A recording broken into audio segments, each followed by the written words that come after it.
Sociolinguistics is the descriptive study of the effect of any and all aspects of society, including cultural norms, expectations, and context, on the way language is used, and the effects of language use on society. Sociolinguistics differs from sociology of language in that the focus of sociology of language is the effect of language on the society, while sociolinguistics focuses on the society's effect on language.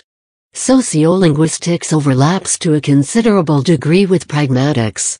It is historically closely related to linguistic anthropology, and the distinction between the two fields has even been questioned recently.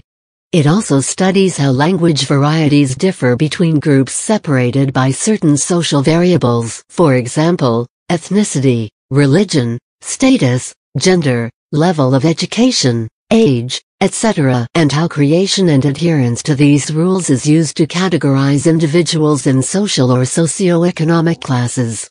As the usage of a language varies from place to place, language usage also varies among social classes, and it is these sociolects that sociolinguistics studies.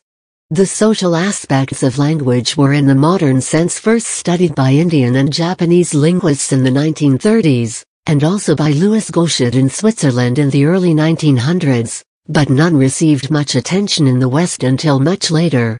The study of the social motivation of language change, on the other hand, has its foundation in the wave model of the late 19th century.